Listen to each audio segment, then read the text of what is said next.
tarde, sou Fabi Gadelha, diretora de Inteligência Governamental da Blue. Bem-vindos a mais uma edição do Diálogos Blue. Hoje debateremos a emissão de moeda é uma alternativa para reaquecer a economia após a crise provocada pela pandemia?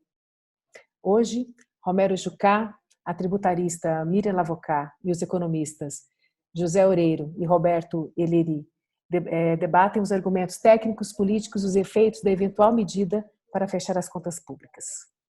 Com você, Romero, faça as nossas considerações iniciais. Eu queria aqui, primeiro, fazer, nessa primeira fala minha, fazer uma análise de conjuntura rápida, até porque para a gente saber por que a gente vai chegar nesse debate, se deve emitir, se deve ampliar a dívida pública e tudo mais. Então, nós estamos vivendo um momento de incerteza total, não só o Brasil, o mundo está vivendo isso, não há certeza de nada. Nós temos incerteza na saúde, nós temos incerteza na economia e, no caso do Brasil, nós temos incerteza na política. Então, são incertezas que se somam, e que criam uma perspectiva de apreensão para o futuro. O Brasil não se preparou para entrar na crise, não está preparado para agir na crise e não está se preparando para sair da crise, da pandemia. Então, nós não temos planejamento claro de nada, até hoje. Eu tenho participado de discussões a nível internacional e eu tenho uma preocupação, além dessa questão do Brasil não estar discutindo, é que o mundo também não está discutindo. Eu até esperava que Banco Mundial, FMI, G20, bancos centrais do mundo tivessem começando a se reunir para discutir uma nova ordem mundial e ver como as questões serão levadas a partir daí. Não está tendo esse tipo de diálogo internacional, pelo menos ainda. O que também é uma preocupação, porque é importante que os modelos sejam consentâneos com o que o mundo vai fazer. Não dá para cada um ficar correndo por um lado, sem levar em conta a economia mundial, que é globalizada, que vai receber um baque pós-pandemia, nós vamos ter dificuldade, os países vão se fechar, o consumo vai se mudar, o gasto das pessoas vai mudar também, então nós vamos ter uma nova matriz aí de funcionamento das economias internas e das economias externas. Então, é uma questão que preocupa. No caso do Brasil, nós estamos vivendo uma crise, como eu disse, que nós não nos preparamos, podíamos ter nos preparado, porque a crise veio da Ásia, foi para a Europa, foi para os Estados Unidos e veio para o Brasil. Então, a gente sabia que ia chegar. Eu não vi o país se preparar para esse tipo de intervenção que seria necessário fazer e terminou fazendo algumas coisas na carreira e meio mal feito por conta de tudo isso. Bom, a gente tem o tamanho da crise surpreendendo o governo. Por exemplo, no mundo informal do Brasil, que é o pior mundo para o governo tratar. Esse mundo informal, o governo esperava tratar esse mundo informal na crise com a ajuda de R$600 para até 40 milhões de pessoas por 3 meses. Tem 100 milhões pedindo auxílio. Não será por 3 meses. O Paulo Guedes já diz, pode ser que a gente... Não pode ser, não. Vai ter que estender. Porque se não estender o auxílio e ampliar o auxílio, chegar aonde precisa chegar, porque não está chegando em todo mundo, se não fizer isso, nós vamos ter um drama social e vamos ter a possibilidade de convulsão em algumas situações. Então, essa leitura do governo é uma leitura que foi, vamos dizer assim, minimizada, e que agora está se deparando com o tamanho da confusão.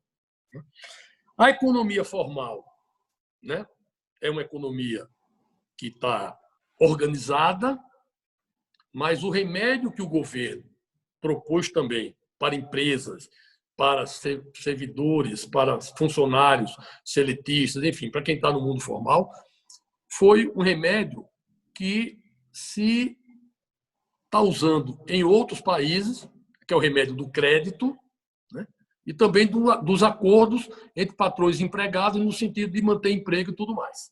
Mas isso baseado também em vantagem fiscal ou em crédito, para pagar a folha de pagamento. O que é que está acontecendo na realidade? Esse sistema de crédito não está funcionando bem. Por que não está funcionando bem? Primeiro, pela característica da operação de crédito no Brasil. Nós temos poucos bancos, há uma centralização de bancos, e nós temos esses bancos, inclusive, verticalizados, ou seja, com outro tipo de componente de receita que necessariamente não virá do empréstimo do dinheiro em si. E a expertise dos bancos brasileiros ao longo do tempo foi a expertise de ganhar dinheiro e ser conservador. Os bancos brasileiros não têm expertise de correr risco. É algo que não entra muito no radar deles. Na hora que se acabou, diminuiu o compulsório, se criou, de certa forma, uma massa de dinheiro, a expectativa era que isso fosse repassado para a iniciativa privada. Não está sendo. Está acontecendo o que se chama de empossamento financeiro, que todo mundo está discutindo. Por que não está sendo? Porque os bancos brasileiros não vão correr o risco desse processo do jeito que está estruturado. Por que não vão correr o risco? Porque o risco de pagamento aumentou, o spread aumentou. A taxa de juros da Selic baixa, mas o spread aumenta. Vamos pegar o exemplo dos 40 bilhões que o governo colocou à disposição para empréstimo de folha de pagamento para pequenas e médias empresas. Colocou 40 bilhões. O que é que o governo disse? Nós vamos colocar 40 bilhões, o governo banca 85% do risco e os bancos bancam 15% do risco. Esse foi o modelo que foi colocado. O que é que está acontecendo na prática? Dos 40 bilhões, não se gastou 2 bilhões. Não se gastou 2 bilhões. Por que isso? Porque os bancos não vão correr os 15% de risco. Não vão. Então, a definição de ter ou não risco e o sistema financeiro funcionar tem que ser liderado pelo governo. Isso a gente vai discutir mais na frente, algumas ideias que eu tenho, que vocês têm também, né? Eu estou apenas citando para dizer que nós estamos aí com um problema com a economia informal, com um problema com a economia formal. O que é que se resolveu razoavelmente? A economia governamental. Por quê? Porque estados e municípios tiveram equalizado o valor de FPE e FPM igual a 2019, isso garante os estados mais pobres e os municípios mais pobres uma receita. O ICMS e o ISS, que são de estados mais ricos, cidades mais ricas, eles tiveram, de certa forma, uma ajuda com esse projeto que foi aprovado de ajuda aos estados e municípios. Não equaliza o ICMS, mas é uma ajuda, né? E, então, no setor governamental, as políticas públicas, de certa forma, ficam um pouco resguardadas. Então, dos 3 sistemas que nós temos, um, em tese, tem condição de funcionar, que é a ação pública, mas a iniciativa privada e empresarial e a vida informal do trabalhador que vive de bico, de informalidade, está numa situação muito complicada, né? Então, o que é que a gente queria colocar? Tudo isso para ser enfrentado, nós vamos precisar de uma visão da economia e de uma visão de uma política econômica que, infelizmente, se choca com o modelo idealizado pelo Paulo Guedes. Paulo Guedes, liberal, da Escola de Chicago, né? Com todo o discurso que a gente conhece, de não gasto público, né? Quais eram os 4 pilares do Paulo Guedes para o Brasil que ele encontrou, né? Que já vinha do Michel Temer no processo de recuperação? Ele entrou no governo pregando o quê? Estado mínimo. Agora, o Estado não vai poder ser mínimo, vai ter que ser um Estado presente, um Estado forte, não só no Brasil, né? O Estado vai ser presente durante a crise e na retomada pós-crise. Depois, o discurso dele era equilíbrio fiscal e superávit primário. Me desculpem, nem vai ter superávit primário esse ano, vai ser em torno de 700 bilhões, pelo menos, né? E nem vai ter equilíbrio fiscal a curto prazo, porque a realidade é hoje, né? Hoje, o indicador que deve valer para os países não é mais dívida PIB. O indicador que tem que valer para os países é vida PIB, né? Então, essa questão do equilíbrio fiscal está comprometido. Um processo grave, agudo, né, de privatizações. Um processo, vamos dizer assim, muito forte de busca de privatizações. Tanto que se criou uma secretaria de desestatização. Ok. As privatizações vão ocorrer? O governo quer que ocorra, mas é muito difícil que ocorram, pelo menos a médio e curto prazo. Como nós vamos avaliar esses ativos agora que o governo vai vender? É pelo preço atual? Se for pelo preço atual, vai estar a preço de banana. Como vai se fazer a venda disso? O mercado internacional, com o real desvalorizado, vai levar uma vantagem muito grande perante os investidores brasileiros. Então, essas privatizações são também um ponto de interrogação muito forte. E as reformas estruturais. Nós fizemos a Previdência, apesar do governo, o Congresso bancou a Previdência, e podia ter sido uma reforma da Previdência melhor se o governo tivesse liderado, o governo não liderou. Agora, reforma tributária, que a gente estava falando no esquenta antes, conversando um pouco. Até hoje não se conhece a proposta do governo de reforma tributária. Reforma administrativa. O governo não mandou a proposta de reforma administrativa. Então, como é que você vai discutir uma reforma tributária? Primeiro, que o governo não mandou no tempo em que as coisas estavam calmas. Como é que você vai discutir agora reforma tributária? Para arrecadar o quê? Uma reforma tributária, eu relatei 2 reformas tributárias no Senado, foram para a Câmara e ficaram paradas. Reforma tributária é algo que cada setor acha que vai ganhar. Né? Então, a reforma tributária, o município quer ganhar, o Estado quer ganhar e a União quer ganhar. Quando você faz uma reforma tributária num período de crescimento forte, alguns ganham mais, alguns ganham menos. Na hora que você faz uma reforma tributária em período de depressão, todo mundo vai perder. Uns vão perder mais, outros vão perder menos. E que tipo de tributo você vai colocar? Como é que vai ficar a realidade do consumo depois, com essa questão toda de mudança de tudo que vai mudar no Brasil e no mundo, na relação de compra, na relação de gasto, na relação de funcionamento das empresas? O home office veio para ficar, né? Então, viagens vão diminuir, estruturas prediais vão diminuir. Você tem aí toda uma economia que vai se moldar, né, em situações muito rápidas. Né? E isso tem que ser levado também no sistema, tem que levar em conta no sistema tributário, porque é a atividade produtiva que vai gerar um imposto, a receita. Então, se você não souber como a atividade produtiva vai acontecer, né, como a economia vai girar, como é que você vai tributar o que você não sabe o que vai sair da crise do Covid? Então, é uma situação, né, complicada. Nós temos um quadro no Brasil, né, infelizmente, e aqui eu não estou fazendo crítica pessoal a ninguém, eu quero que deixe muito claro isso, mas aqui eu, como economista e como político, eu preciso falar a verdade. Eu não vou aqui colocar venda nos meus olhos nem nos olhos de vocês. Nós estamos claudicando no processo do enfrentamento à Covid por falta de liderança nacional. O Brasil não está sendo liderado, infelizmente.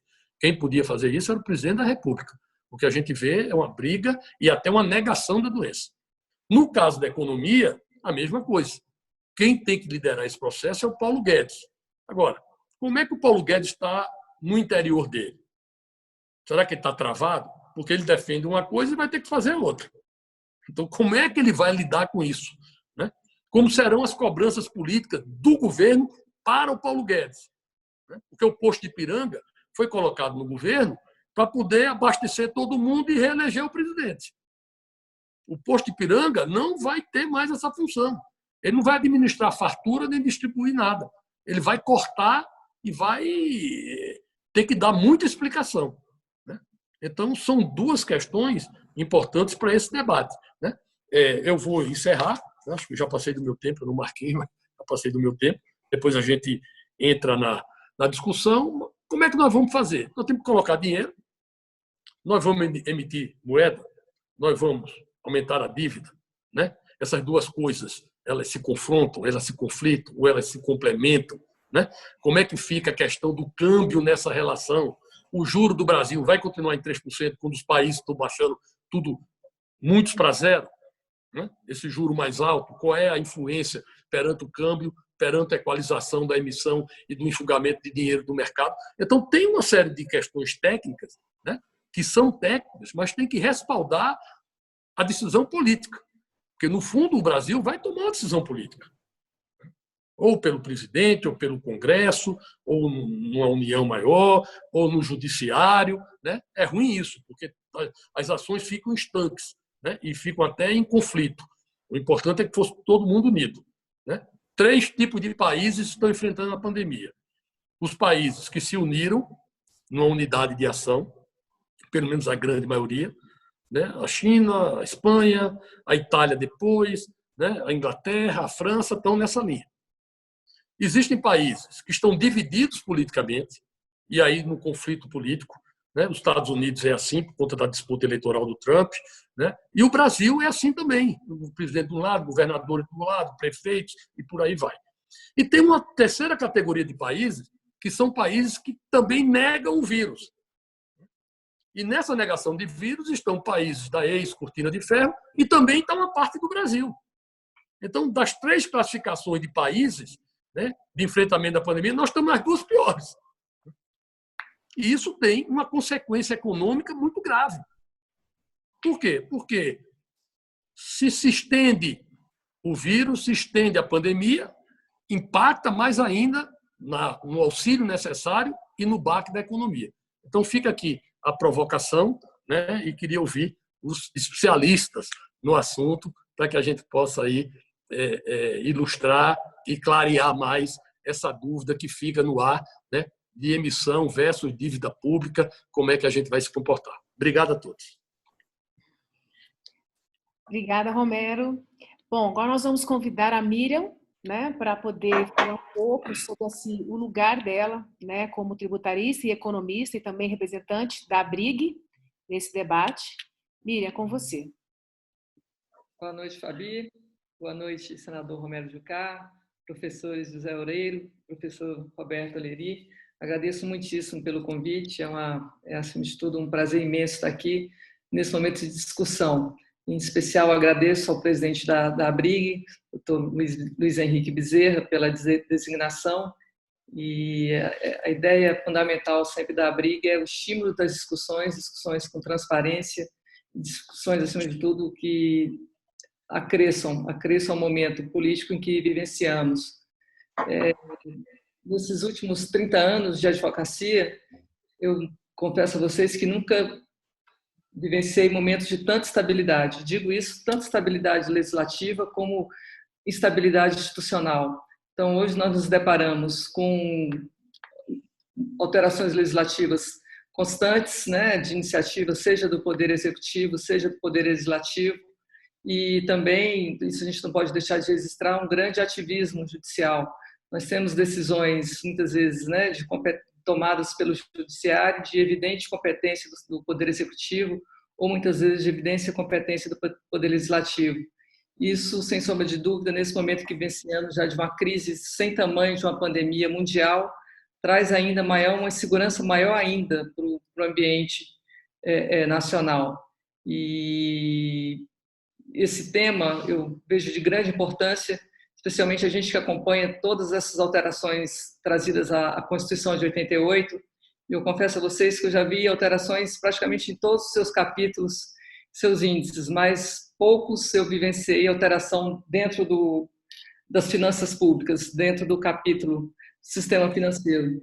E a PEC, que nós vamos tratar logo mais, que agora já é emenda constitucional 106, traz, de certa forma, alteração no ambiente,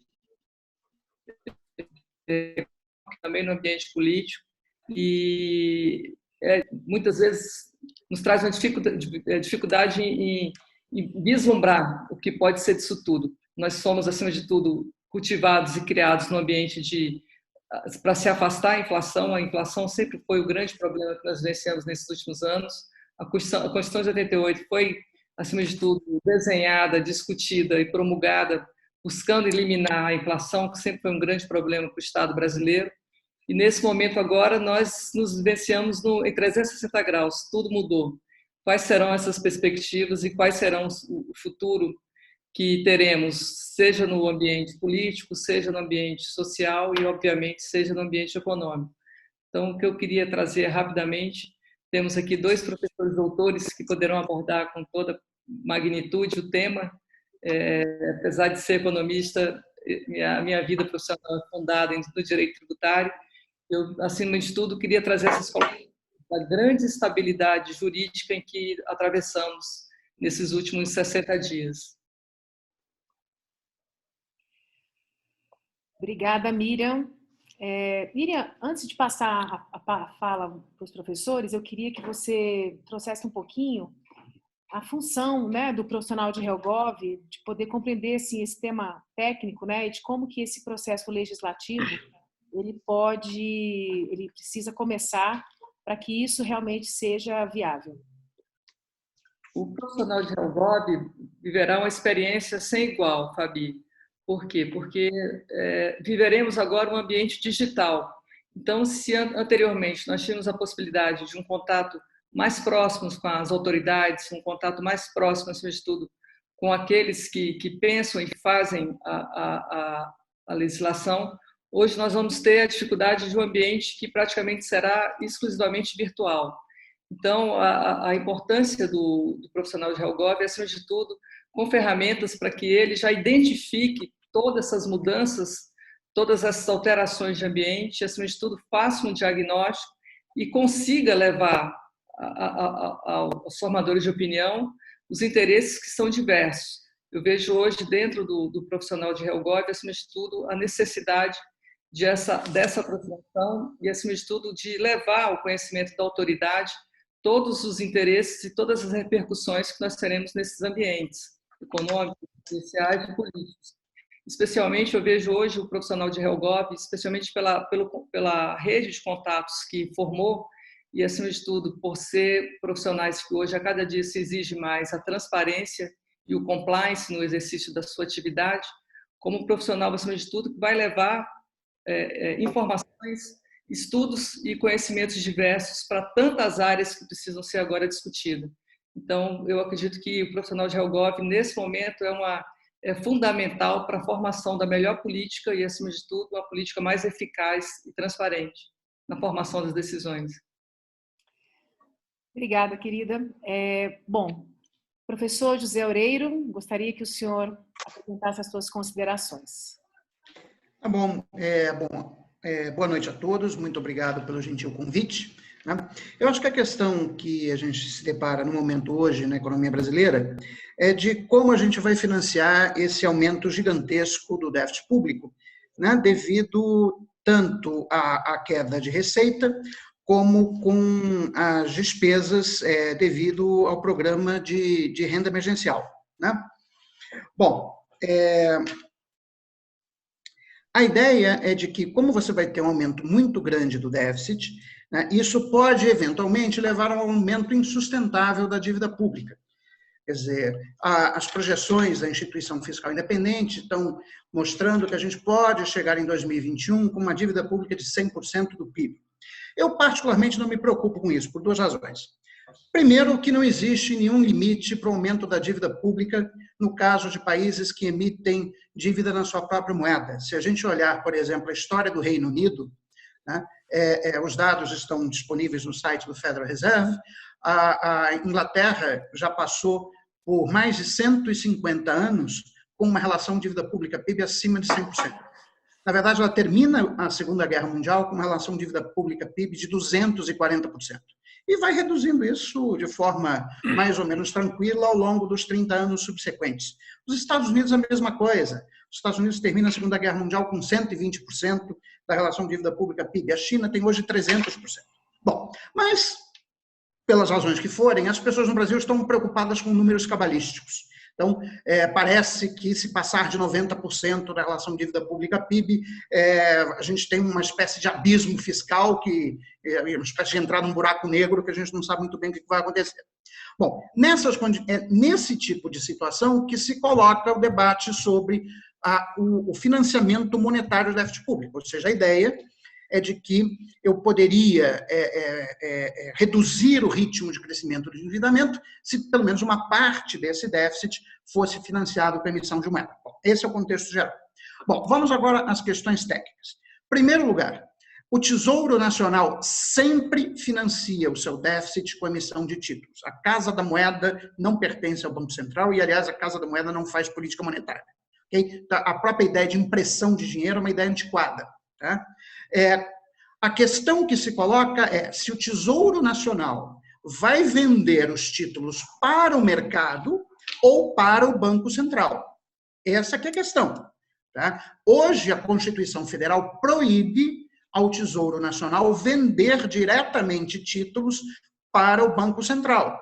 No entanto, hoje em dia é perfeitamente possível, de maneira indireta, o Banco Central financiar o Tesouro. Como é que ele faz isso?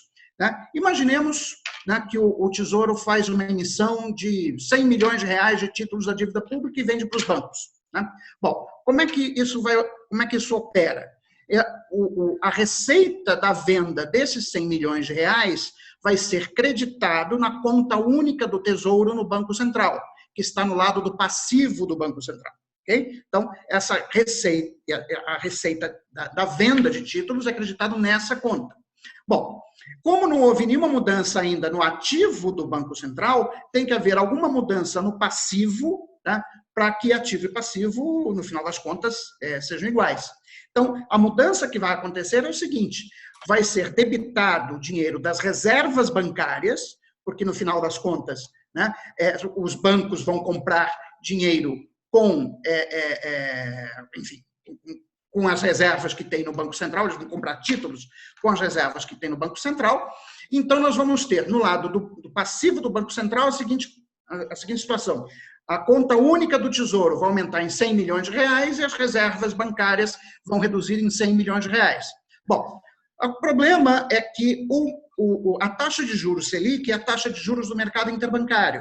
Né? Então, quando há uma redução de 100 milhões de reais nas reservas bancárias, os bancos provavelmente vão ficar com insuficiência de reservas. Né? Isso tende a aumentar a taxa de juros, que então vai ficar acima da meta de Selic definida pelas reuniões do Copom. Então, para impedir que a taxa de juros fique acima da meta definida pelo Copom, o Banco Central vai ter que fazer uma operação de compra de títulos públicos que estão na carteira dos bancos comerciais. Então, olha como é que funciona a operação. Inicialmente, o Tesouro vendeu os títulos para o mercado. Isso produziu uma redução das reservas bancárias, que vai levar o Banco Central a contrarrestar esse movimento comprando títulos públicos para restaurar a liquidez do sistema e, com isso, manter a taxa de juros no nível fixado pelo Copom. Bom, isso significa que, no final do dia, aqueles 100 bilhões de reais de emissão de títulos da dívida pública pelo Tesouro acabarão no balanço do Banco Central. Então, já é possível o financiamento do Tesouro pelo Banco Central, mas de forma indireta. Ele não pode fazer isso de forma direta. Isso a Constituição veda, ok? Bom, ok, mas esse é o instante em que o Banco Central, o Tesouro Nacional, vendeu os seus títulos. Então, a conta única do Tesouro aumentou em 100 milhões de reais. O que acontece na sequência? Na sequência, o Tesouro precisa sacar dinheiro dessa conta para pagar o seu déficit. Né? Digamos que seja um déficit de 100 milhões de reais, tá? Só para manter o mesmo exemplo. Bom, então o que vai acontecer? O dinheiro vai sair da conta única do Tesouro no Banco Central e vai novamente parar nas reservas bancárias. Por quê? Porque os pagamentos do Tesouro Nacional são feitos pelo sistema bancário. Bom, neste caso, agora vai acontecer a situação inversa. Os bancos vão ficar com excesso de reservas e aí o Banco Central, para impedir que a taxa de juros caia abaixo do nível fixado pelas reuniões do Copom, vai ter que fazer o contrário. Ou seja, ele vai ter que pegar aqueles títulos que ele tinha comprado e que estavam na sua carteira livre, né, e vai ter, então, que vender esses títulos para o mercado para enxugar a liquidez que a liberação de recursos da conta única está injetando na economia. Bom, e aí o que acontece? É aí que tem o aumento da dívida pública. Por quê? Nos critérios usados pelo Banco Central no Brasil, a dívida pública ela é contabilizada da seguinte forma: ela é o saldo emitido de títulos, menos a carteira livre de títulos que está no Banco Central.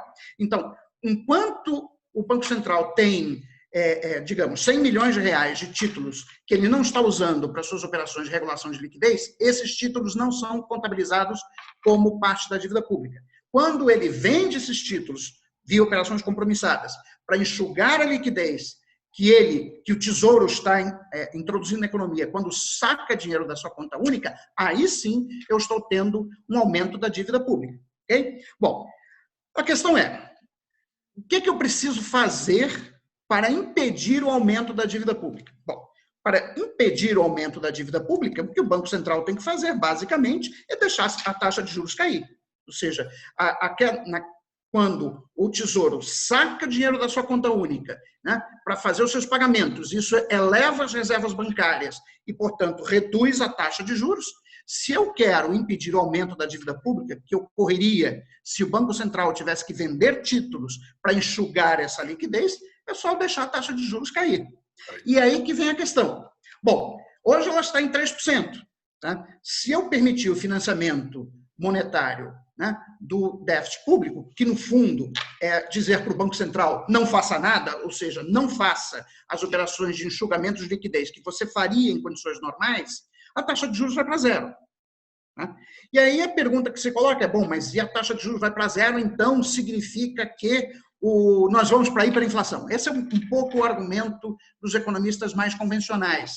Quer dizer, eles, no fundo, dizem, bom, se o Banco Central adotar esse tipo de comportamento, a Selic nominal vai a zero, e com isso temos uma hiperinflação. Bom, essa última parte do raciocínio eu acho uma petição de princípio.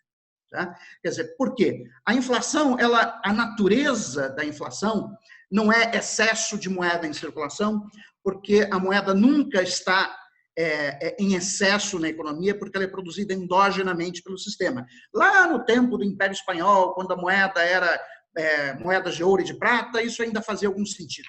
Tá? Num sistema de moeda fiduciária como o que nós temos hoje em dia, né? Isso não faz o menor sentido. A moeda é completamente endógena, então ela nunca existe em excesso. Tá? A natureza da inflação é outra. Quer dizer, a inflação ocorre quando a taxa de desemprego da economia está acima daquilo que os economistas chamam de Non-Accelerating Inflation Rate of Unemployment. Ou seja, tradução para o português, a taxa de desemprego para a qual a inflação não se acelera. Tá? Bom, isso é um conceito muito bonito, né? Mas que às vezes é difícil de você mensurar, mas você mensura ele, você consegue calcular a Nairo de maneira indireta. Ou seja, eu sei que a economia está operando com uma taxa de desemprego acima da Nairo quando a inflação começa a cair. E é exatamente o que está acontecendo agora. Quer dizer, nós tivemos deflação em abril, no IPCA, os dados já de maio estão mostrando que nós vamos ter novamente deflação no IPC, mesmo no índice geral de preços, que capta a enorme depreciação da taxa de câmbio, os dados de maio já mostram números muito mais comportados do que os de abril, ou seja, a sinalização é clara e inequívoca. A economia brasileira está operando com um nível de desemprego muito acima do que é a Nairo, e a pior notícia é que isso vai se agravar ao longo dos próximos meses. Tá? Então, o cenário que a gente pode traçar para a inflação brasileira nos próximos 3 anos é de que a taxa de desemprego vai permanecer muito alta por diversas razões, falência de empresas, desemprego elevado, retraindo o consumo, retração do comércio internacional, etc., etc. A taxa de desemprego vai ficar muito elevada e, portanto, nós vamos ter pressões deflacionárias no mercado de trabalho que vão fazer com que a inflação fique baixa por muito tempo. Quer dizer, eu ainda acho que nós podemos ter deflação no ano de 2020.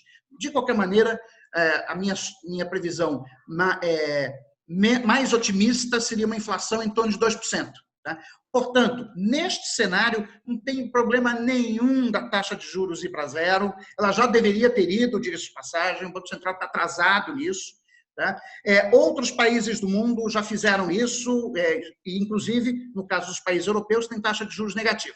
E aí vem a última questão que o Romero Jucá levantou, que eu acho que é importante, com isso eu finalizo a minha intervenção, que é o câmbio. Né? Quer dizer, o Brasil é uma economia com uma conta de capitais aberta, né? Essa abertura foi feita durante o governo Fernando Collor. Eu acho que foi essencialmente errada. A gente devia ter feito a abertura comercial primeiro e muito depois faria a abertura da conta de capitais, mas a gente fez isso, né? Bom, então, numa economia aberta, o diferencial de juros é importante para determinar o fluxo de entrada ou de saída de capitais. E aí o argumento é de que, bom, se você continuar reduzindo os juros do atual patamar de 3% para 0%, então vai explodir a saída de capitais do país, o câmbio vai para 7, 8, 9, 10, e aí não tem como segurar a inflação. Bom, a respeito desse argumento, eu tenho 2 pontos. Primeiro, né, que o dinheiro já estava saindo do país desde 2019. Quer dizer, os investidores internacionais, ao contrário da retórica deste governo, já não confiam no Brasil há algum tempo. Basicamente, os investidores internacionais avaliam o Brasil como um país que tem dificuldade para crescer. Em 2017, a gente cresceu 1,3%, 2018, crescemos 1,3%, 2019, crescemos ainda menos, 1,1%. Né? Quer dizer, a Espanha, que é entre aspas, seria um país mais velho, etc., com o pé nas costas, cresce 2,5%. Tá? Portugal cresce mais do que a gente. Tá? Só que não cresce mais do que a gente é a Grécia, que está estagnada, enfim, com 50%, com nível de produção 50% abaixo do que tinha em 2007. Tá? Então, eles já estavam desconfiados há algum tempo.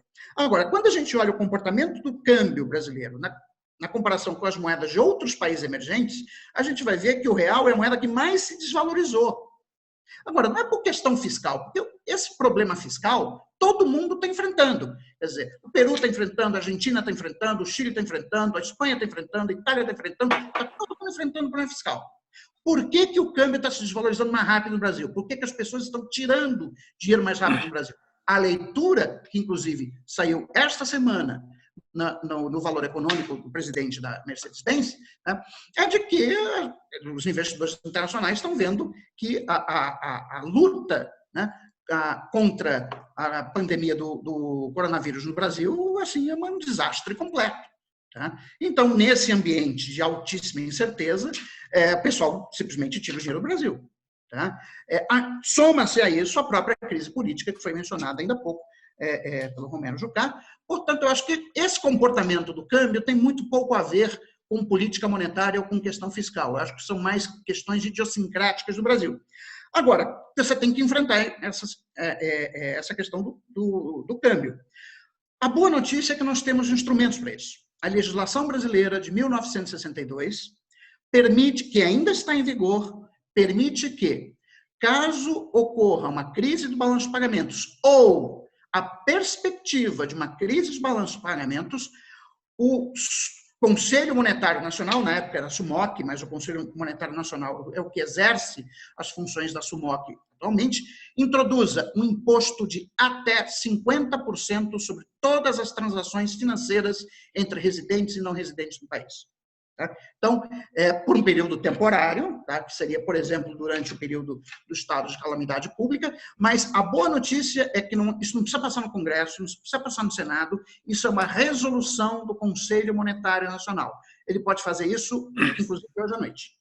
Tá? Então, eu acho que essa medida já deveria ter sido adotada há muito tempo. O Brasil está brincando com uma crise de balanço de pagamentos, está deixando a gente perder reservas internacionais que nós não poderíamos perder, porque a única dívida que nós não podemos pagar é aquela que é denominada numa moeda que nós não emitimos. Dívida em dólar precisa de dólar para pagar. Importações precisa de dólar para pagar. Se nós não tivermos dólares, a gente vai ter uma crise de balanço de pagamentos e aí sim a gente vira uma Venezuela.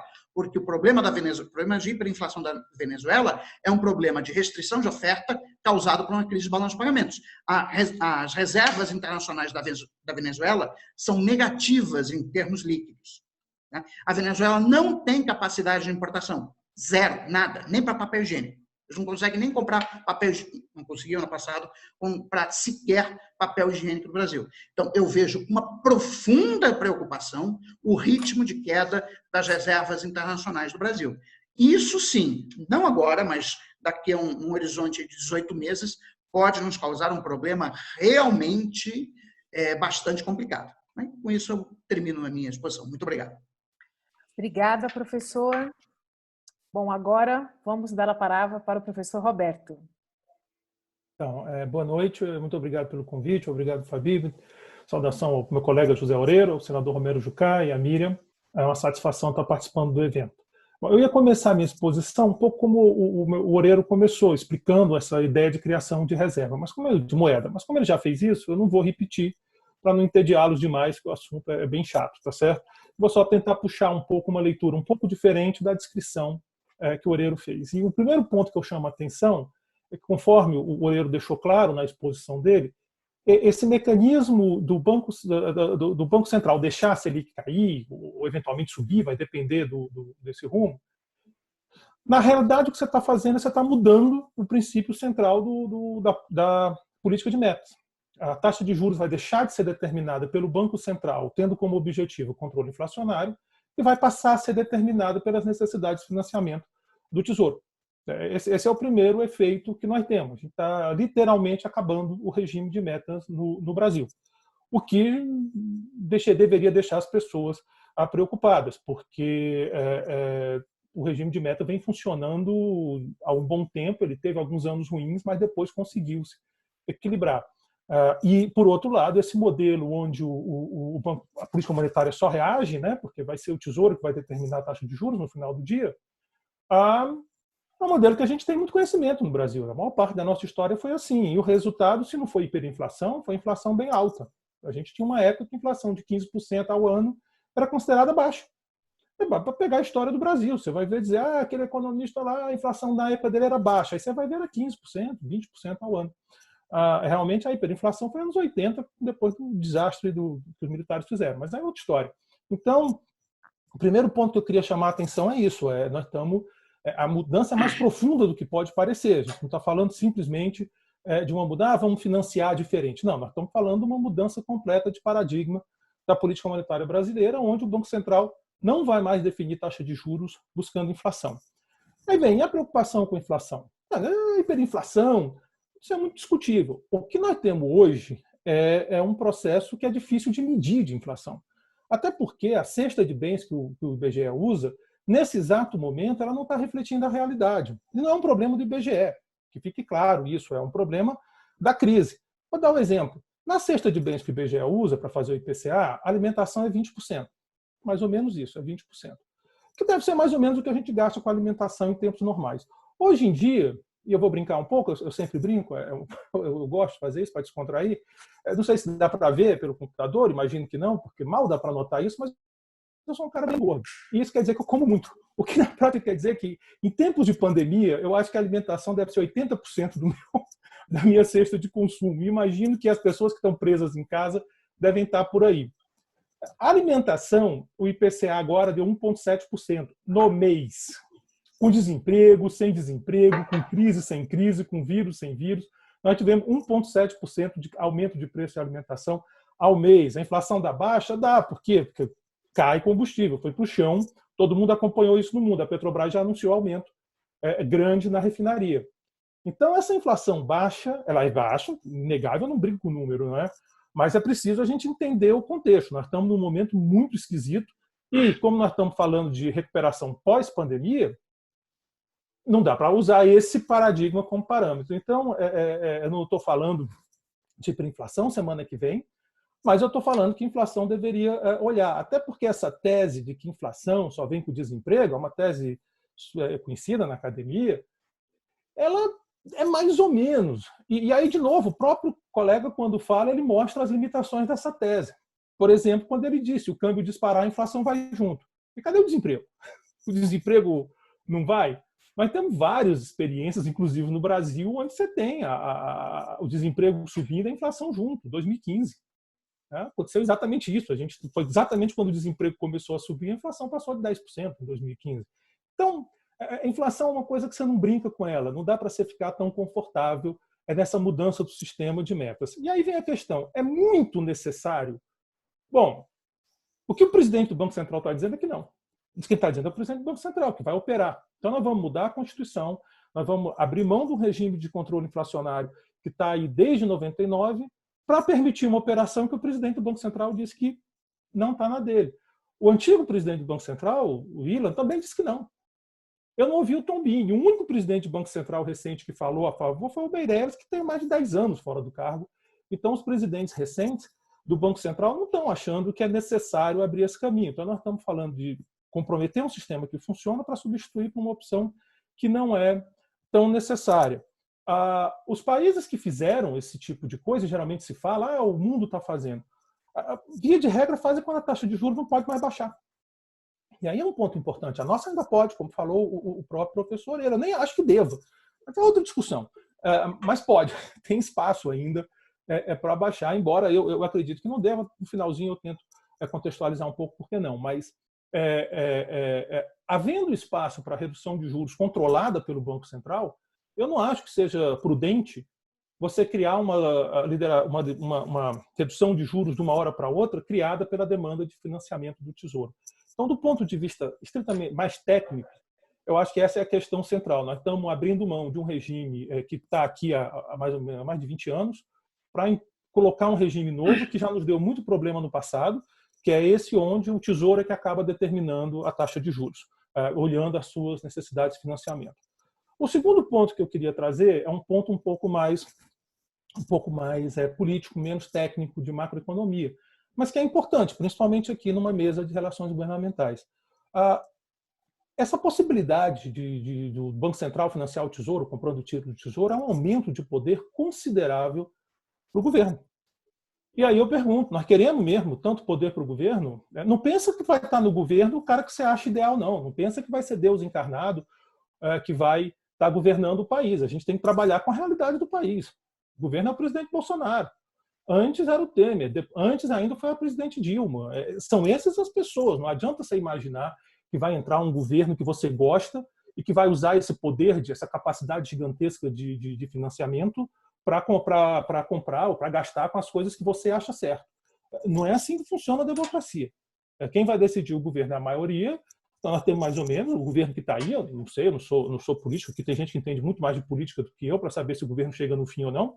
A princípio, a gente parte do princípio que chega, mas é esse governo que vai decidir como usar esse cheque em branco que a gente está dando para ele, né? É esse governo. E eu provoco um pouco. Nós queremos tanto poder concentrado na mão de um governo, isso é bom para a nossa democracia, isso é bom para nossas instituições. Então, acho que essa é uma questão que deve ser refletida antes de dar o talão de cheque, porque depois que der, acabou. Depois que der, está dado. E governos tendem a usar esse dinheiro para se perpetuar no poder, o que é uma questão que deve ser considerada. A terceira questão que eu queria botar, eu vou falar também do câmbio, o Oreiro falou, acho que é importante, eu nem ia falar inicialmente, mas para fazer as duas visões, eu acho importante fazer o contraste. A terceira questão que eu queria falar, e essa para mim é a mais preciosa, que eu tenho mais caro, porque é um tema que me incomoda muito e que eu venho discutindo muito há muito tempo, é que toda vez que nós falamos de, olha, o governo precisa fazer um programa de investimento, o governo vai precisar gastar, o governo vai precisar tirar a economia do buraco, a gente sempre meio que parte do princípio que o governo não faz isso porque ele não tem dinheiro para fazer. A gente parte um pouco dessa ideia, um pouco cabeça de economista. O problema é o financiamento. E, na verdade, talvez não seja. E essa discussão eu queria deixar aqui para vocês, porque tem essa influência política, ela não é tão direta no tema, mas eu não vou perder a oportunidade. Será que o problema é o financiamento? Eu podia voltar atrás, pegar outros casos, mas eu quero só os casos mais recentes. Vamos olhar o exemplo que o senador deu para a gente. O governo botou 40 bilhões à disposição para emprestar e só emprestou 2. Não faltou dinheiro. Os 40 bilhões estavam lá. Por que só 2 vieram? Tem problemas reais aí dentro. Leis complicadas, o sistema bancário complicado, tem uma porção de trava aí dentro que não faz chegar. Nós tivemos compra de respiradores em vários estados. É só abrir o jornal que você vai ver o que está se comprando de respirador que não funciona, respirador de empresas que não conseguem entregar. Claro que a gente pode dizer que isso é corrupção, o problema do Brasil é corrupto. Essa é uma resposta simples, essa é uma resposta... Tem um elemento de verdade, tem corrupção, não vou dizer que não. Mas tem um problema de compras e contratos no governo brasileiro que é muito complicado, é muito insano. Então, vou dar um exemplo meu. Eu fui diretor da faculdade por muito tempo. Aí eu era diretor da faculdade, peguei o pincel para dar minha aula e o pincel não durou uma aula inteira. E eu voltei e reclamei. Por que comprar esse pincel? A pessoa, porque foi o mais barato e tem que comprar o menor preço. Mas não tem um jeito de tirar essa empresa? Pessoal, se fizer isso, a gente pode ser acionado por direcionamento de licitação O que na prática significa o seguinte: eventualmente você vai ser inocentado, depois de passar 15 anos se defendendo na justiça e sendo chamado de ladrão, se por acaso você quiser uma coisa um pouco diferente. Essa é a realidade do Brasil. Por que nós compramos respiradores de empresas de fundo de quintal, que não existem, que fazem contratos gigantescos, que importam da China o que não funciona? Porque se o gestor público quiser dizer que só compra dessa marca boa, ele vai ser acusado de desonestidade, ele vai ter que se explicar. E isso é um problema muito sério. Aí eu pergunto, e eu brinco sempre na internet, eu sempre faço uma provocação nesse sentido: como que nós vamos financiar a compra de respiradores que não funcionam? Nós vamos tributar os mais ricos, nós vamos fazer dívida, nós vamos fazer moeda. Isso, obviamente, é uma ironia. O que eu quero dizer é, por que antes de fazer isso, nós não vamos discutir por que a gente não tem um sistema de compras e licitação que minimize? É claro que algum que não funciona você vai comprar.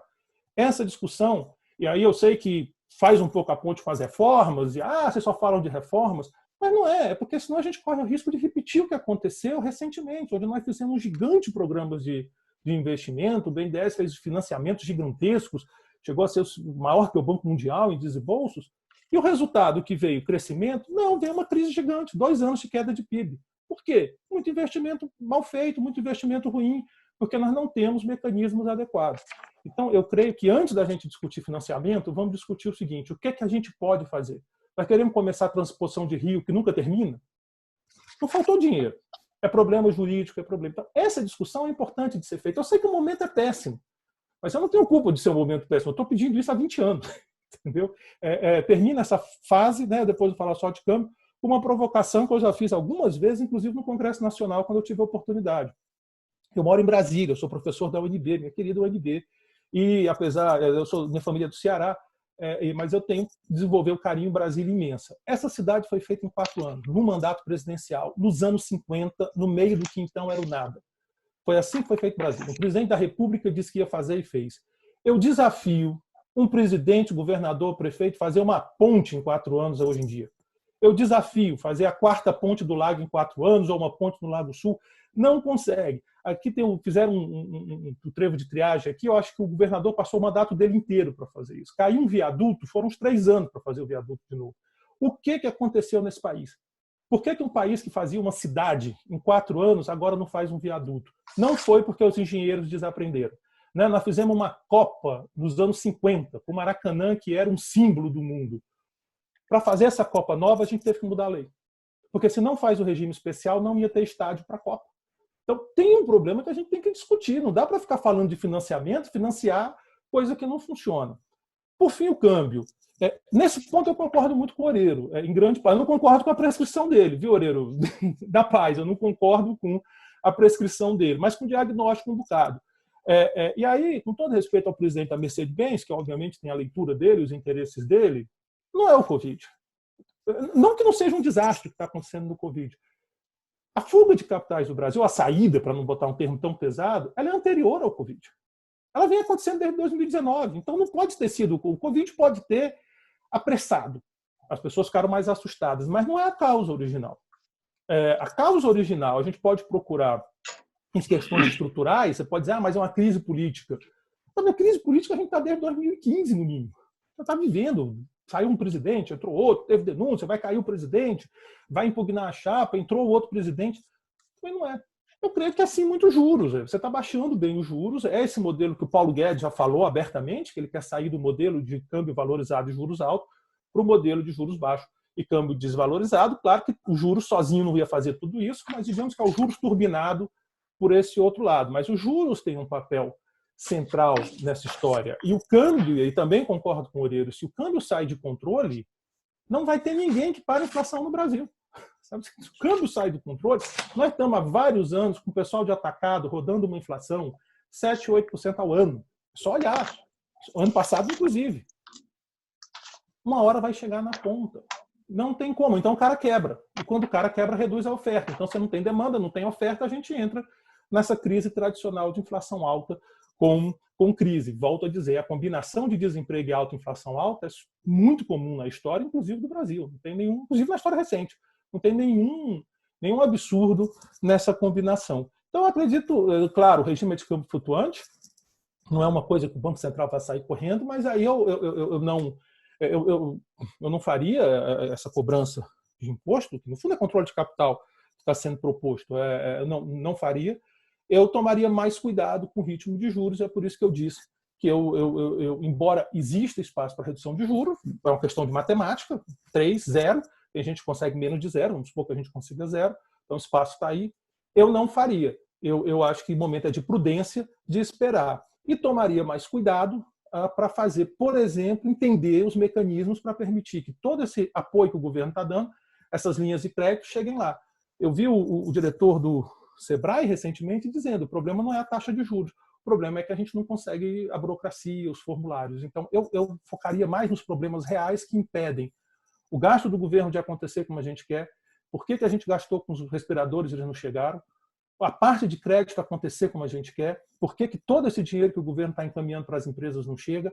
Essa eu acho que são os problemas. É um pouco frustrante. Infelizmente, eu não acredito nessa coisa que você ajusta. Vamos ajustar um preço, vamos ajustar uma coisa e tudo se resolve. Não, o problema é complicado, é difícil e requer trabalho. Nós desperdiçamos muitos anos não fazendo o que tinha que fazer. O senador falou de reforma tributária. Eu lembro que assim que eu entrei na UNB, teve um evento de reforma tributária e me chamaram para participar. E eu participei. Então, isso deve ter sido 2002, 2003, 2004. E estava lá o Bernardo Apia apresentando os planos dele e tal. Passando 20 anos e não fizemos.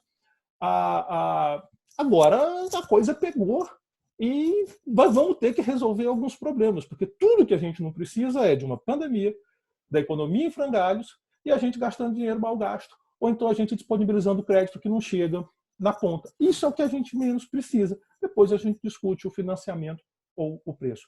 Essa é a minha intervenção inicial. Obrigado pela atenção.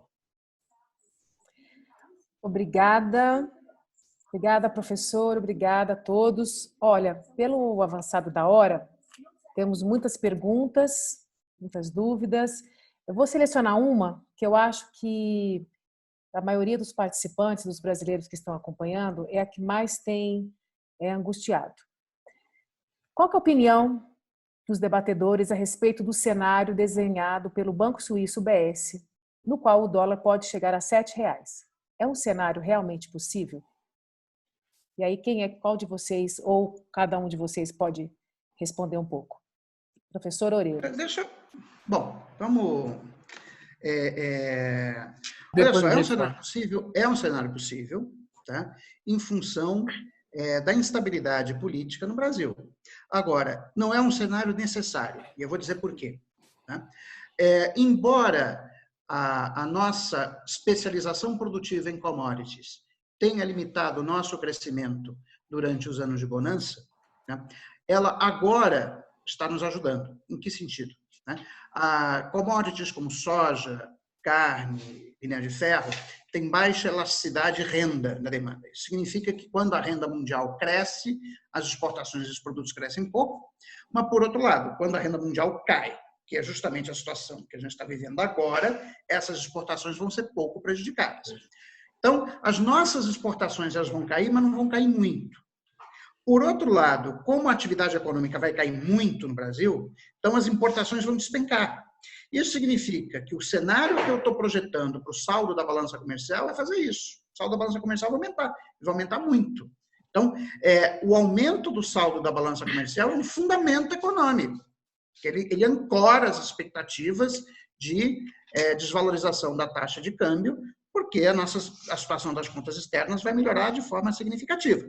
Agora, é um ativo financeiro. Tá? Quer dizer, ele tem os fundamentos, que é dado por essa parte aí, né, de transações correntes, tá? Mas tem a parte especulativa. Né? E a questão especulativa depende da percepção de incerteza. Quer dizer, com a evolução da pandemia do coronavírus, do jeito que ela está indo, mas, né, as N crises políticas que todos os dias são criadas, né, não preciso dizer quais são, todos nós já sabemos, mas que são criadas todos os dias pelo Executivo, o mais provável é que o pessoal tire o dinheiro do país e pode chegar a esse cenário de 7. Né? Mas, assim, eu acho que pelos fundamentos econômicos não é para chegar em 7, né? E mesmo com a crise política, o governo tem instrumentos, né, para conter esse tipo de saída de capital. Não se trata, obviamente, de impor controles permanentes à saída de capitais. Da mesma maneira, só respondendo também, aproveitando para responder a questão do Roberto, ninguém está dizendo aqui em dar poderes ilimitados para o governo por por período de tempo indefinido. Quer dizer, eu entendo que a questão da permissão para o Banco Central comprar títulos diretamente do Tesouro seja dada exclusivamente durante o período de duração da calamidade pública, tá? Ou seja, para a gente poder ter uma certa tranquilidade nesse período mais volátil, né? E a questão, assim, violando os regimes de metas de inflação de forma nenhuma. Quer dizer, veja bem, há 3 anos que o Banco Central está colocando a inflação abaixo do centro da meta. Na verdade, ele não está cumprindo o regime de metas de inflação, ele está sendo excessivamente rigoroso na condução do regime de metas de inflação, e a expectativa para o ano de 2020 é que a inflação feche abaixo do piso da meta. Portanto, nós não estamos abandonando o regime de metas de inflação, estamos apenas ajustando a condução da política monetária a uma situação que é absolutamente extraordinária e que, portanto, necessita de medidas extraordinárias. Eu não acho que a nossa principal preocupação agora seja a inflação. E, por fim, esse é um ponto importante. A economia brasileira de 2019 não é a economia brasileira de 1979, quando teve o segundo choque do petróleo. Nós desmontamos com o Plano Real a indexação de preços e salários. Então, a possibilidade de um choque cambial levar a inflação para 100% ao ano, como foi em 1979, ela simplesmente não existe. Isso é impossível acontecer hoje. Quer dizer, poderia acontecer se nós reintroduzíssemos mecanismos de indexação, coisa que, inclusive, o ministro Paulo Guedes andou flertando, né, no caso do crédito imobiliário pela Caixa Econômica Federal, que ele queria criar um mecanismo, né, em que o financiamento imobiliário estaria indexado à variação do índice de preços. Tá? Nós temos, pelo contrário, a gente tem que avançar, e essa é uma reforma que a gente precisa fazer, avançar em definitivo com a desindexação da economia brasileira, que significa proibir qualquer tipo de cláusula de indexação em contratos feitos no Brasil. Como acontece, por exemplo, nos Estados Unidos ou na maior parte dos países europeus. Os contratos são denominados na unidade de conta do país, e não em algum indexador. Então, se a gente avançar nessa estratégia, nós vamos, inclusive, ser capazes de reduzir o efeito pass-through do câmbio para os preços e, portanto, evitar que movimentos de instabilidade da taxa de câmbio se traduzam em momentos de instabilidade da taxa de inflação. Muito bem. Mais alguma consideração? Só para fazer alguns esclarecimentos. Primeiro, em relação ao cenário do proprietário, eu acho que sim, talvez não seja o mais provável, mas é possível. O lado financeiro, a saída de capital está forte, não tem por que mudar. Em relação à inflação, não é bem assim não. O ano passado foi 4%, ficou um pouquinho acima da meta, também era de 4%. A meta já tem caído, tem que reparar isso. A gente teve, na realidade, 2017 e 2018, porque 2016 também ficou acima do centro da meta. A questão do CMD, a gente está discutindo pós-crise, né? Então a gente está falando de saídas pós-crise. Durante a calamidade pública, a questão da emissão monetária e da compra de títulos está na PEC 10, 2020. Então, já foi discutida pelo Congresso, acho que já está até valendo. Então é uma não discussão, ela já aconteceu. Depende do Banco Central. O Banco Central ele não está fazendo, aí é outra questão, mas não precisa mexer na Constituição. Então a gente está discutindo outra coisa, porque já está lá, a PEC está lá e prevê durante a calamidade. Você está falando de reconstrução da economia pós-crise, é o nosso seminário. E aí, se você discorda de emissão para financiar um programa de investimento pós-crise, a gente está bem próximo, então tá bom saber.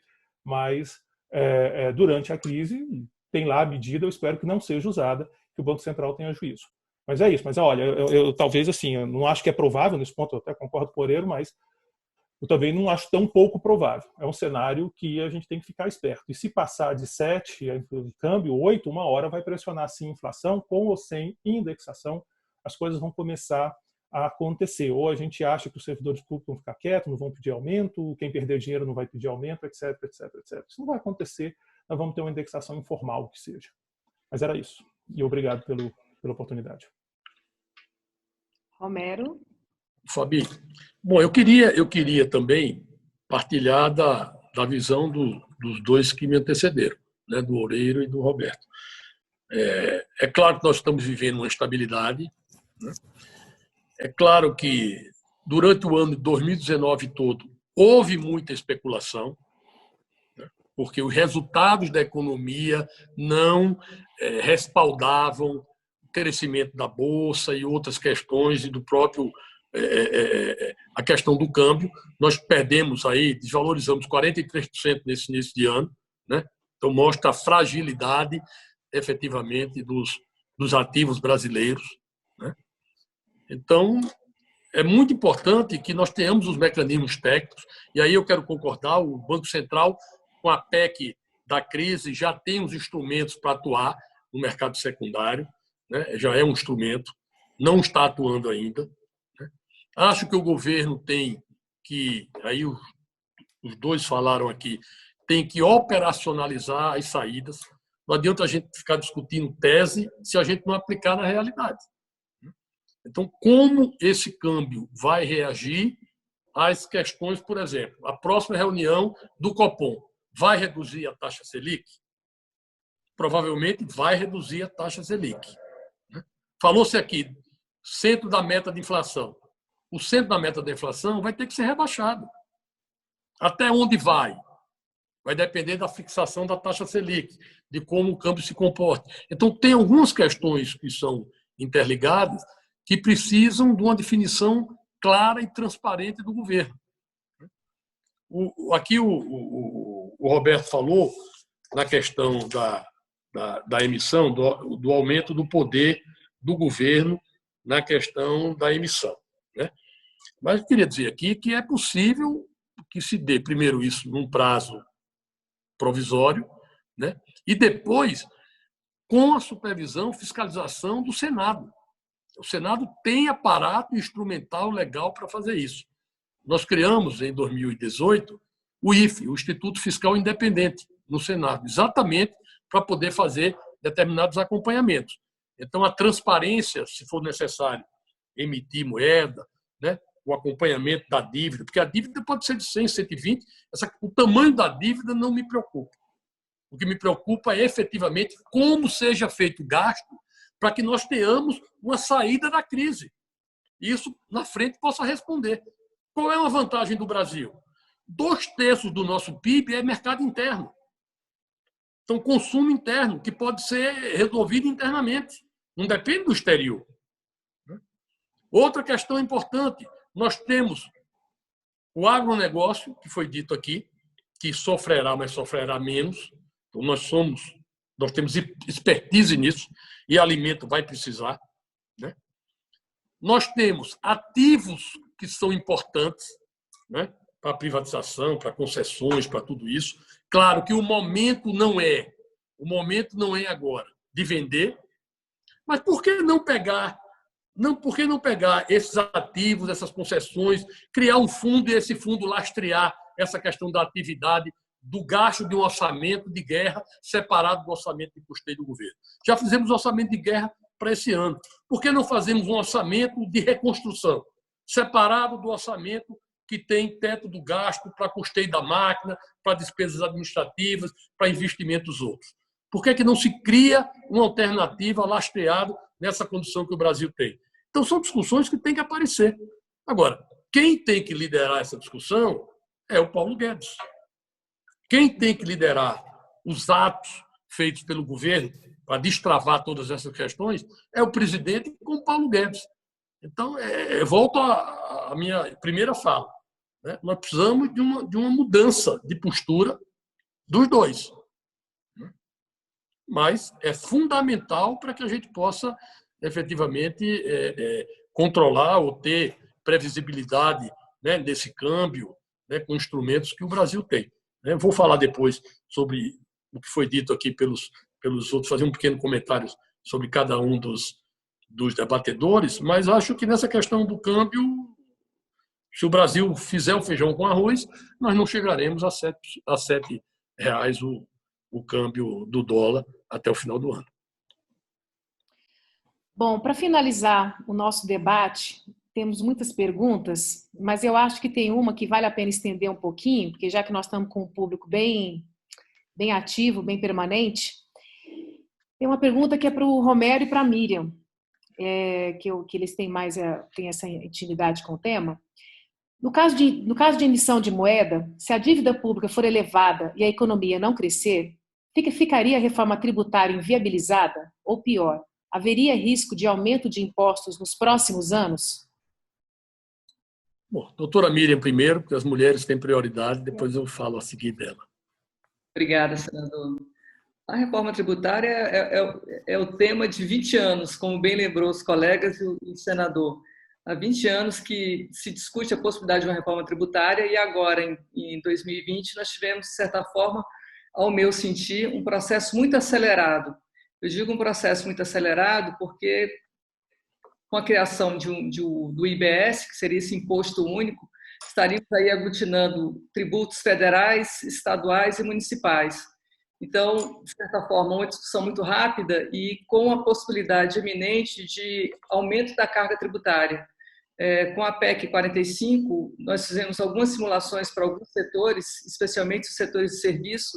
Nós teríamos aí um acréscimo, um incremento da carga tributária sensível. Alguns setores, pasmem, chegariam inclusive a 300%, ou seja, seria inviável a atividade econômica deles.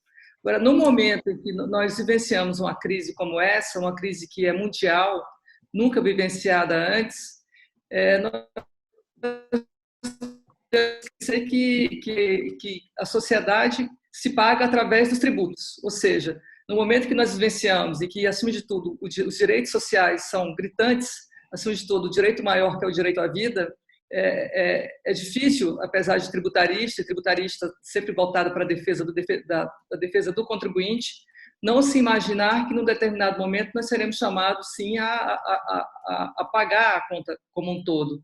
Então, eu acho que esses anos de pouco crescimento econômico, esses anos de crise econômica,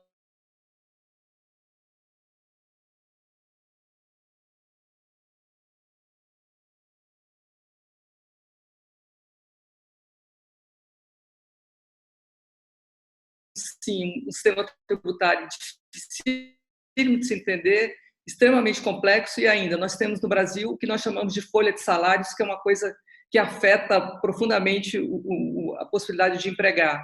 Então, eu entendo, nesse primeiro momento, que, sim, teremos futuramente, dependendo de como andar a pandemia, de como nós teremos, acima de tudo, a necessidade, né, de assistência de um possível incremento da carga tributária. Agora, como será, né? Presumo, como bem disse os professores José Oreiro e o professor Roberto, que teremos situações diversas, possibilidades diversas. Mas, ao mesmo tempo, não podemos esquecer que nós temos um Congresso que tem trabalhado intensamente. Eu queria só fazer aqui um adendo, senador Jucá, o senhor comentou há pouco, eu tenho acompanhado a Lei Geral de Concessões do Congresso Nacional e, em especial, a debêntures de infraestrutura, um projeto de lei que foi sugerido semana passada e que é um projeto de lei que, acima de tudo, busca através do sistema financeiro, do mercado de capitais, o financiamento, né, dessas concessões de todo esse setor de infraestrutura que nós precisamos. Então, eu acho que existem outros meios e, como nós estamos aqui dizendo, o ministro Paulo Guedes vem de uma escola liberal. Eu acho que precisamos pensar em formas, precisamos pensar em meios, mas, acima de tudo, jogar essa conta, né, para o empresariado brasileiro, para os contribuintes, nesse momento que nós vivenciamos, é matar mais um. Acima de tudo, nós precisamos encontrar um meio termo entre como pagar essa conta toda que está chegando ao nosso dia a dia e, ao mesmo tempo, como manter viva as empresas e, acima de tudo, os postos de trabalho, que são, na verdade, as famílias brasileiras.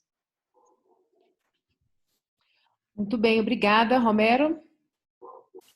Reforma tributária é possível discutir, né? Aumento de carga tributária, o aumento de tributo nesse momento, não. Posso garantir que o Congresso não votará um aumento de tributo, não votará isoladamente a criação de um tributo novo, Mas o Congresso tem, sim, capacidade e tem sede de discutir reforma tributária. Qual é o problema? O problema é que a conjuntura, né, que nós estamos vivendo, é difícil de discutir uma reforma tributária. Né? É difícil de discutir. Por quê? Porque você está com um paciente na UTI. Você não tem previsão de tirar. Então, você não vai fazer, fora o tratamento de sobrevivência, né, você não vai fazer uma reforma que você não sabe como vai impactar os agentes públicos. Né? Volta ao que eu disse lá no começo. Uma reforma tributária para arrecadar quanto? Para distribuir como? Né? Como vai ficar o financiamento da política pública ao cidadão? Vai melhorar? Vai piorar? Né? Então, eu acho que é um momento difícil de discutir tudo isso. Agora, vejo uma reforma tributária como a equalização de tributos, a equalização de valores. Para quê? Para ampliar a base de cobrança e diminuir o impacto tributário que se tem na vida das pessoas. Porque isso pode ocorrer. Né? Você pode espalhar o imposto de um jeito que cada um vai pagar menos. É possível fazer isso.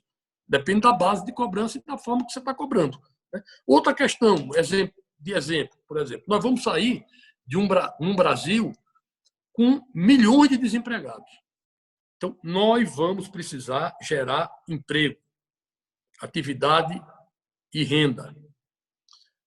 Nós vamos continuar a taxar a folha de pagamento para a Previdência, para o empregador que dá emprego pagar mais?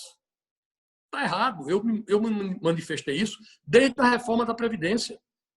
A Previdência, na questão das empresas, né, não pode ser através da cobrança de 20% da folha de pagamento do empregador. Isso é uma medida burra, porque o cara vai empregar cada vez menos. Ainda mais agora, nessa outra situação de home office e tudo que vai sair. Então, o financiamento da Previdência tem que ser feito pelo faturamento das empresas. Porque o que é que vai acontecer?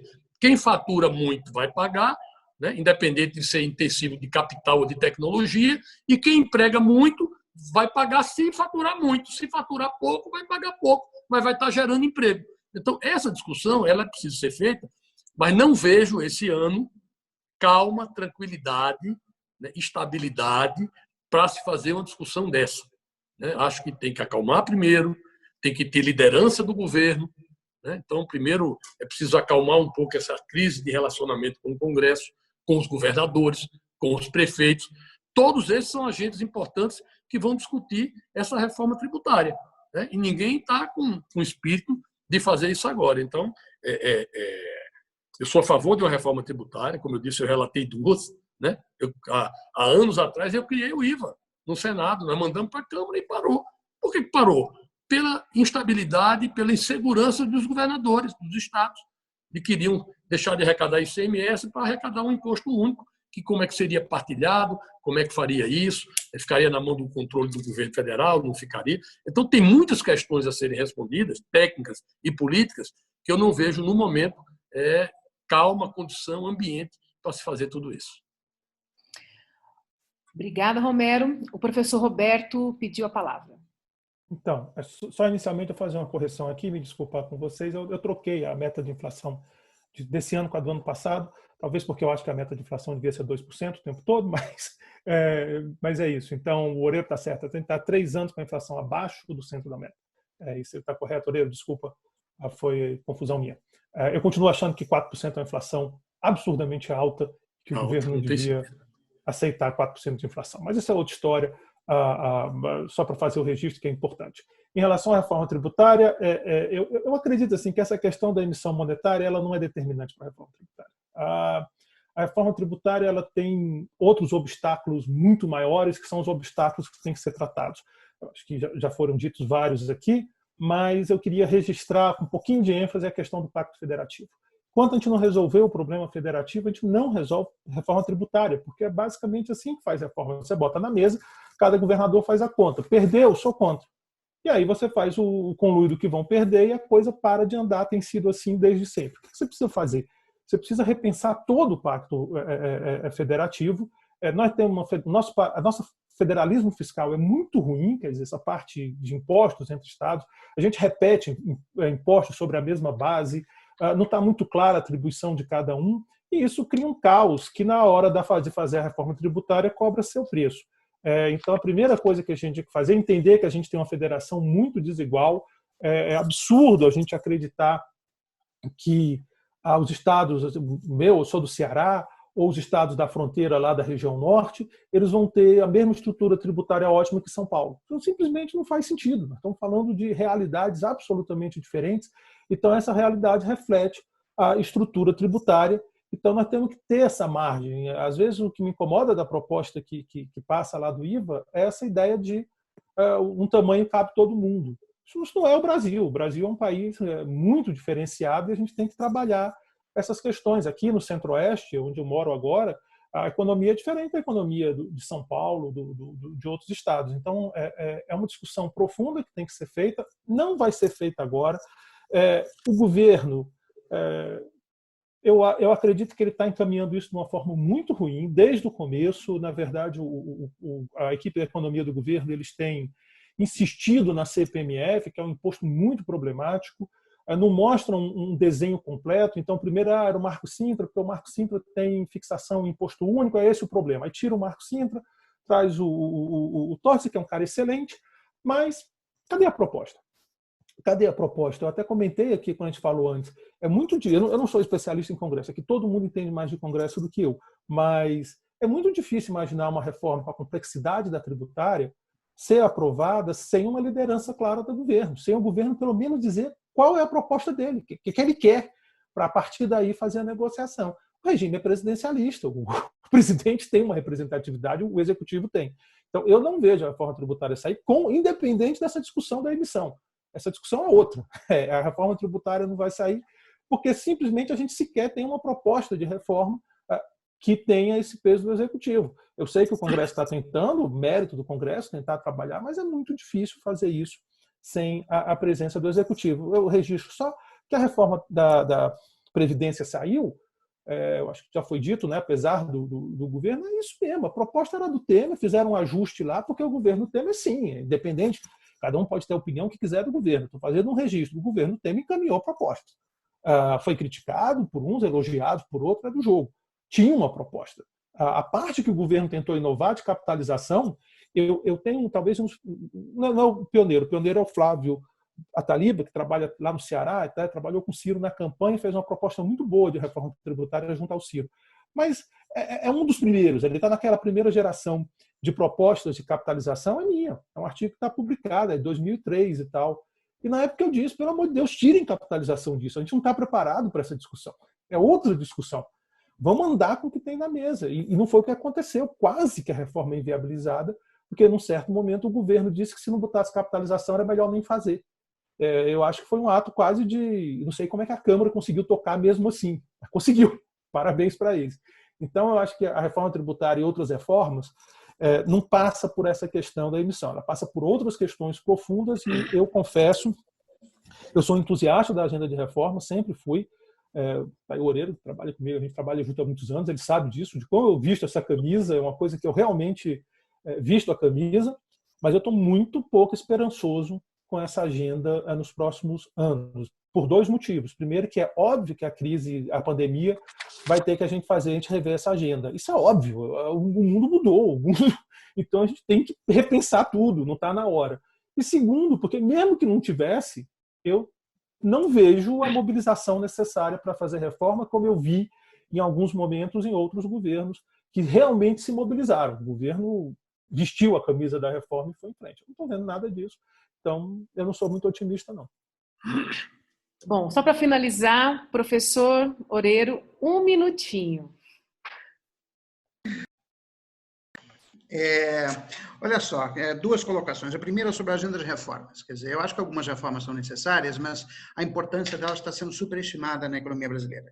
Quer dizer, desde 2016 a gente está com a agenda de reformas. Primeiro, teto de gastos, depois reforma da Previdência, reforma tributária.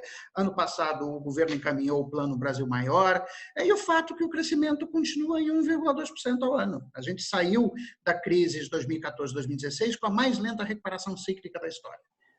Essa agenda de reformas não está levando à retomada de crescimento. E contra fatos, não argumentos. Então, primeira colocação. Segunda colocação. Eu concordo totalmente com o senador Romero Jucá, nós precisamos separar o orçamento de investimento do orçamento corrente e tirar o investimento do teto de gastos. Se o investimento público em infraestrutura no Brasil não aumentar de forma consistente em 2021, nós vamos ficar com recessão para o resto da década. É isso que vai acontecer com a gente, tá? Porque a recuperação não vai vir do setor privado, as empresas que sobreviverem à crise vão estar super endividadas, vão estar com enorme capacidade ociosa, então não vai vir investimento do setor privado. O desemprego vai ser muito elevado e, portanto, não vai ter consumo privado. Tá? O mundo, infelizmente, né, a globalização vai dar vários passos para trás, então, inclusive o Danny Hodrick estava prevendo, num seminário que ele deu na Universidade de Princeton, há 2 ou 3 semanas atrás, que o comércio mundial vai se retrair entre 2020 e 2022 entre 10% a 35%. Então, também não vai vir pelo crescimento das exportações. Portanto, ou a gente faz uma agenda consistente de investimento público, e tem muita coisa para fazer no Brasil, estradas, usinas hidrelétricas, dá para mudar enfim, voltar a pensar na questão da sustentabilidade ambiental, que parece que esse governo esqueceu, e inclusive tem reflexos negativos sobre o nosso agronegócio, né? Então, ou a gente faz isso, ou nós vamos sair dessa pandemia e vamos entrar na estagnação permanente da economia brasileira com reflexos sociais desastrosos. Professor Oreiro, só um contraponto. Toda a pandemia que o mundo vivencia, nós identificamos que apenas o setor ferroviário conseguiu se movimentar sem a necessidade de muitos trabalhadores. No Brasil, nós não temos. Então, será que não é hora de se voltar os olhos para um setor como esse? Eu sou super entusiasta de ferrovia. Aliás, a coisa que eu mais gosto de fazer quando viajo na Europa é andar de trem. Tá? Eu adoraria, a minha mulher trabalha em Goiânia, eu na UNB, eu adoraria ter um trem de alta velocidade para poder ir de Brasília a Goiânia de forma bastante tranquila. Não polui. Então, assim, eu sou super entusiasta. Podem contar comigo para defender transporte ferroviário de passageiros também.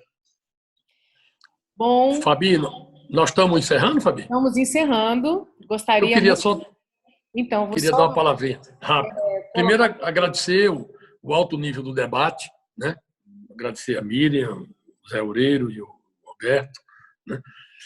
Dizer que aqui foi discutido coisas importantes e a gente vê, na verdade, que não há uma receita única, né? Nós vamos ter que usar o aumento da dívida pública e emissão. Isso tem que ser balanceado de acordo com a necessidade do que nós vamos encontrando e vamos ter que ir gastando. Então, isso é uma construção permanente, né? A dívida pública chegar a 100%, 120% do PIB, dependendo de como sejam os gastos, isso não é nenhum desastre, porque é possível reconstruir, é possível refazer essa trajetória depois, né? A questão do câmbio é uma questão que vai ser ajustada também nessa política.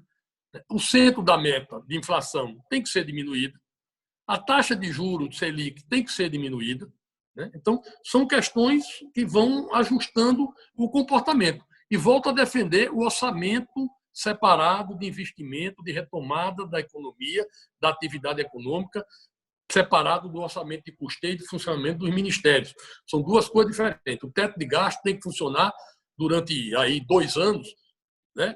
Sem esse orçamento de retomada. O teto do gasto tem que ser feito para esse orçamento convencional, que vai continuar acontecendo para tratar a questão do funcionamento do governo. Agora, essa retomada, se vai ter teto de gasto, se vai ser lastreado no fundo, se vão ser lastreados por outras operações que o governo está tratando, isso tem que ser acelerado, porque nós temos que planejar essa retomada agora.